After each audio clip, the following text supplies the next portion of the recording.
जयराम जी, कल प्रधानमंत्री जी ने पार्लियामेंट में 2 घंटे, शायद 2 घंटे 13 मिनट, 2 घंटे 13 मिनट भाषण किया। उसमें अंत में 2 मिनट उन्होंने मणिपुर की बात की।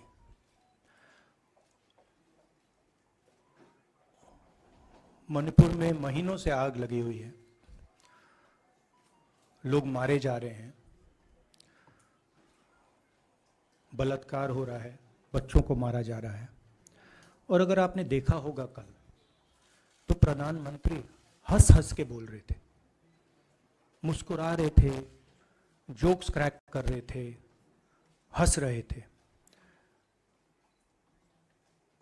ये उनको शोभा नहीं देता है।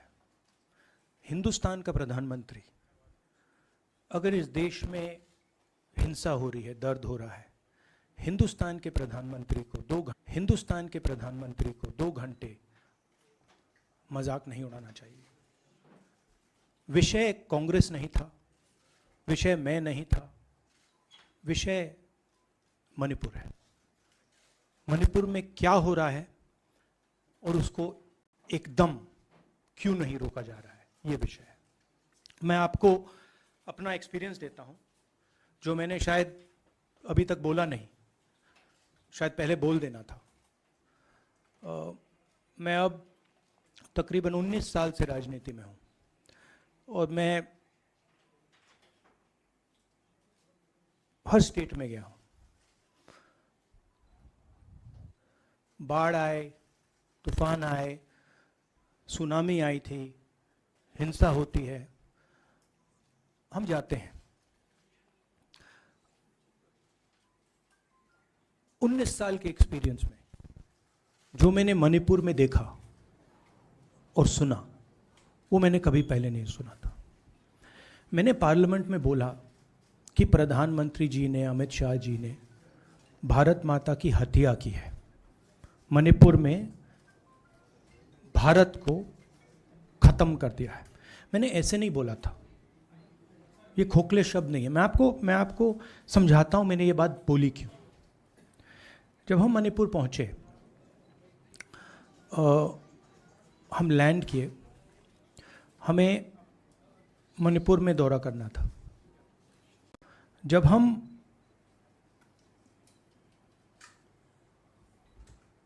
मेटे एरिया में गए, हमें साफ कहा गया था कि अगर आपकी सिक्योरिटी डिटेल में कोई भी कुकी होगा, उसको आप यहां मत लाइए, क्योंकि हम उसको मार देंगे।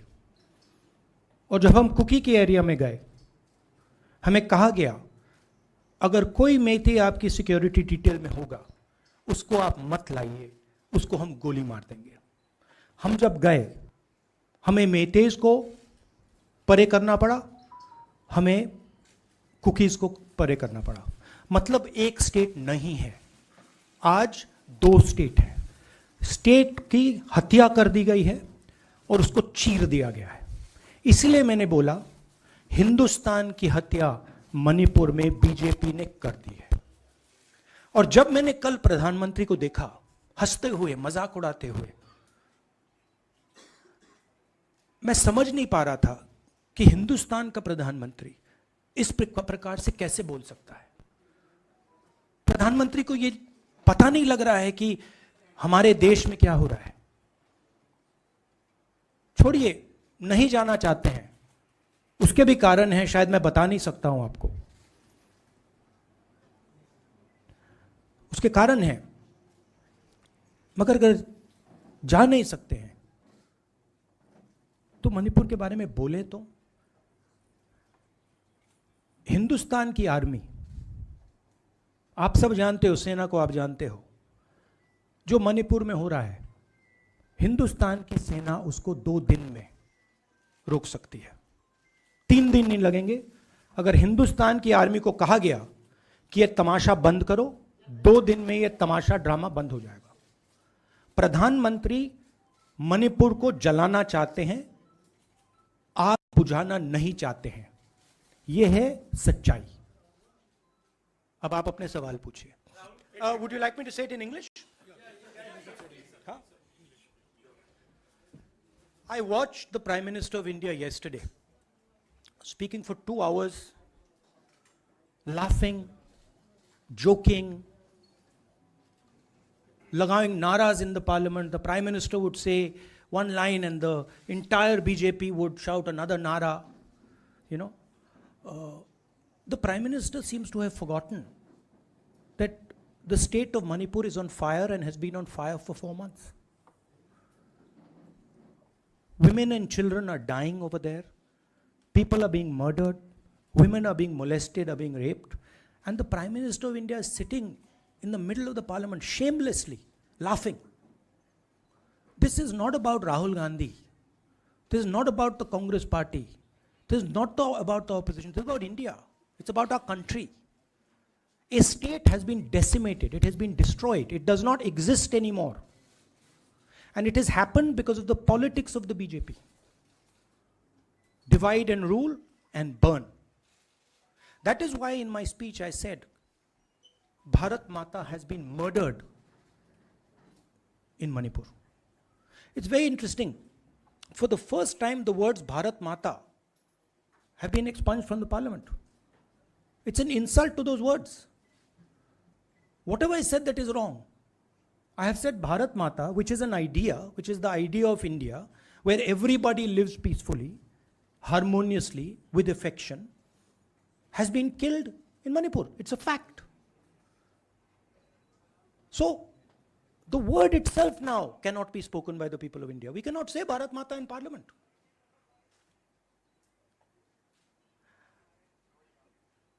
I want to tell you about my own personal experience of Manipur. I've spoken to you about, I spoke in parliament about the women I met, the pain I heard, but I want to tell you why I said India has been murdered in Manipur. And I said it because Manipur no longer exists as a state. A state requires control, a state requires authority. That is disappeared in Manipur. It does not exist. And I saw this with my own eyes. When we went to Manipur, when we went to the Meitei area, we were categorically told that please ensure, we want you to come, we love you, but please ensure that if there are any cookies in your security detail, they do not come into our area or we will shoot them. When I went into the cookie area, we were told the same thing. We love you, we want you to come.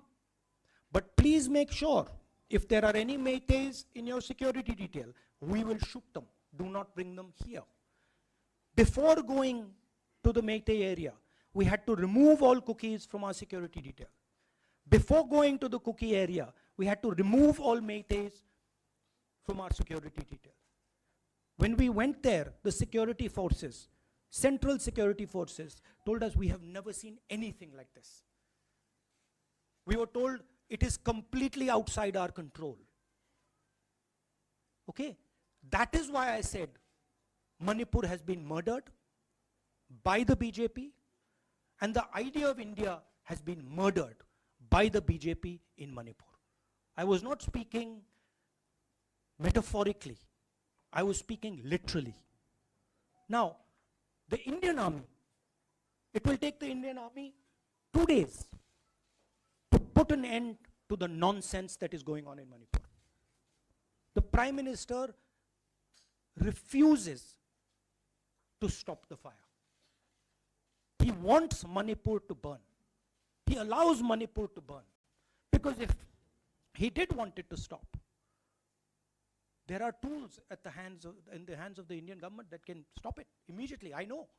I have full faith in our army. I know. And every Indian citizen knows that if the Indian army is told, please put an end to this, it will stop immediately. There are reasons for the PM not being able to go to Manipur. I'm aware of those reasons. I don't want to say them publicly. But there are clear reasons as to why the Prime Minister is not going there. That is why we wanted the Prime Minister to speak in Parliament. That is why we wanted Manipur to be on the agenda in Parliament. And what did the Prime Minister do? He ridiculed the state. He ridiculed the women of the state. He laughed at the women of the state. That's the truth. Now please ask your questions. Sanjeev, mic dena yaar. Finally, I just want to say one thing again in English. See, the Prime Minister, when he becomes Prime Minister, he ceases to be a politician. He becomes the representative of the voice of this country. His the politics should be put aside. And the Prime Minister should speak not as a petty politician, as the leader of a political party, but the Prime Minister should speak with the weight of the Indian people behind him. And it's tragic to watch Mr. Narendra Modi. It's sad, because the Prime Minister does not understand what he actually is. He is our representative. He's my representative. He's all our representative. And watching the Prime Minister spend 2 hours talking about the Congress, talking about the opposition, making ridiculous remarks about the name, this really does not do justice to an Indian Prime Minister. I've seen Prime Ministers from the Congress party, I've seen Prime Ministers from the BJP, I've seen Mr. Vajpayee, I've seen Mr. Dev Gowda. None of them have ever done this. There's a complete misunderstanding in the mind of Narendra Modi ji about what the Prime Minister of India is. Rahul ji, you wanted the Prime Minister to speak in Parliament, and now that he's spoken, and you've said that he wants Manipur to continue to burn. So what is the Congress Party's next step to retrieve Manipur and save it? The only conclusion I can draw, because the Prime Minister has tools in his hand that can stamp out the fire in Manipur certainly within 3 or 4 days. But for some reason he's refusing to use those tools. Right? The Prime Minister could at least go to Manipur, talk to the communities, and say, I'm your Prime Minister. Let's start talking. It will be taken seriously. So I don't see any intention. Rahul ji कल ये भी प्रधानमंत्री ने अपने भाषण में कहा कि 2018 में ये लेके आए थे, 2023 में विश्वास प्रस्ताव लेके आए और 2023 में भी लाएंगे. तो एक तरीके से उन्होंने साफ तौर पर ये कह दिया कि मैं तो हमारी सरकार अगली बार भी बन रही है. एक पॉलिटिकल बात भी उन्होंने कही. तो आप उनके पूरे भाषण को आप ये कह रहे हैं कि वो पॉलिटिकल भाषण ज़्यादा था, मणिपुर पे बात बहुत कम थी. तो इसको कैसे देखते हैं? नहीं, भाषण हिंदुस्तान के बारे में नहीं था, भाषण नरेंद्र मोदी जी के बारे में था. वो अपनी राय, अपनी राजनीति, अपने एम्बिशंस वो आपको दे रहे थे. सवाल ये नहीं है कि नरेंद्र मोदी जी 24 में प्रधानमंत्री बनेंगे या नहीं.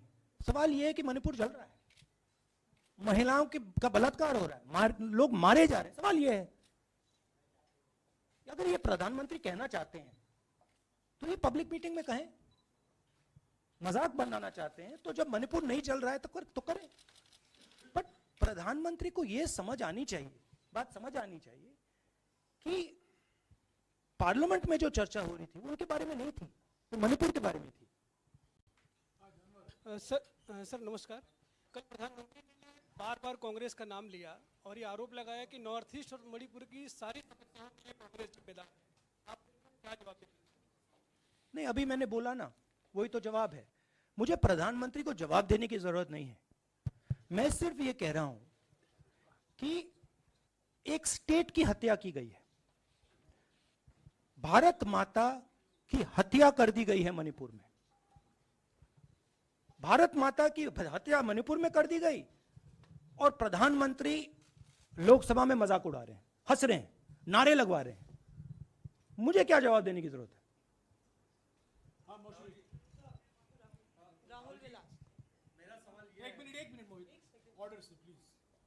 Mr. Gandhi, you waxed eloquent. Rahul, आपने बोला कि प्रधानमंत्री ने बोला सदन में कि गृह मंत्री अमित शाह ने विस्तार से जवाब दे दिया। अमित शाह साहब ये कहते हैं कि मणिपुर के सीएम को हटाने की जरूरत इसलिए नहीं है क्योंकि उन्होंने हमारी पूरी बात सुनी और वो कभी भी कोई हमने डीजीपी चेंज किया, डीजीपी चेंज कर दिया, उन्होंने जो भी प्रशासनिक व्यवस्था हम चेंज करना चाहते थे, इसलिए मणिपुर सीएम को हटाने मणिपुर सीएम, जब मैं मणिपुर गया, मणिपुर सीएम ने जो मणिपुर में हजारों वेपन्स जो लूटे गए, वो मणिपुर सीएम के नीचे ही हुआ। तो क्या अमित शाह चाहते थे कि ये हजारों वेपन्स लूटे जाएं?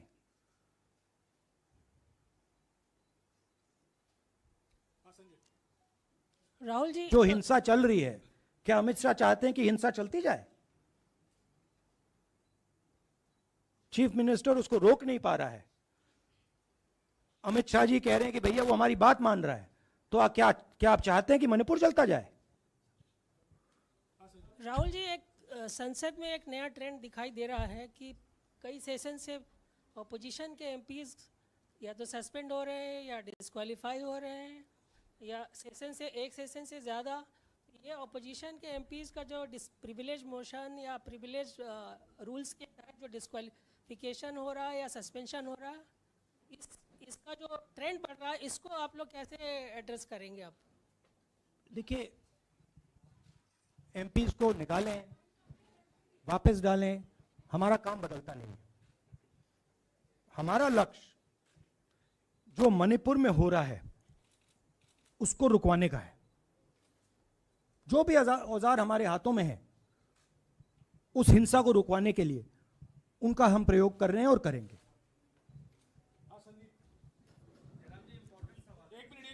Yeah, Mr. Gandhi, you talked about using the army, deploying the army to control violence. You spoke that in Parliament. You've repeated here. But the BJP has criticized you and even previous Congress governments, saying that we want to solve the issue through dialogue. And they've criticized that in the 60s, in 64, the Mizo National Famine Front was bombed by the Indian Army, by the Indian Air Force. So they said that, you know, they do not believe I have never heard in my entire career, I have never been told anywhere I have been in India that if you take this person as a security officer with you, we will put a bullet in his head. I have never heard it. And I heard it twice in Manipur. That means there is no dialogue in Manipur. There is pure violence taking place in Manipur. The first step is to stop the violence, put an end to it. I point out the army, but what I mean is that the Prime Minister has multiple instruments in his hands. He's not using them.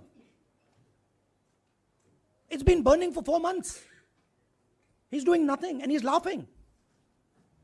I'm amazed people can't see this. That he's sitting in Parliament and laughing.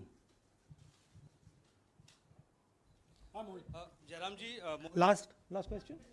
Jairam जी, मोहित दुबे हूँ news nation से। आपने 37 minute का भाषण। जयराम जी, राहुल जी नहीं मतलब आप मुझसे जयराम कर रहे हैं या उनसे? राहुल जी, जय सिया राम। राहुल जी, आपने 37 मिनट का भाषण लोकसभा के भीतर दिया और 37 मिनट में सिर्फ आपको करीब 14 मिनट ही दिखाया गया, बाकी आपके चेहरे पे कैमरा नहीं था। और आप मणिपुर गए, मैक्सिमम टाइम आपने मणिपुर के ऊपर बोला। इस परंपरा को आप किस तरीके से देखते हैं? पता नहीं, शायद कॉन्ट्रडिक्शन है। शायद पीएम मेरा चेहरा टीवी पे नहीं देखना चाहते, मगर फिर पीएम मेरी वीडियो के बारे में बात करते हैं। तो पता नहीं क्या है, बट मुझे लगता है शायद उनको मेरा चेहरा टीवी पे देखना अच्छा नहीं लगता। कोई प्रॉब्लम नहीं है, जो मैंने बोलना था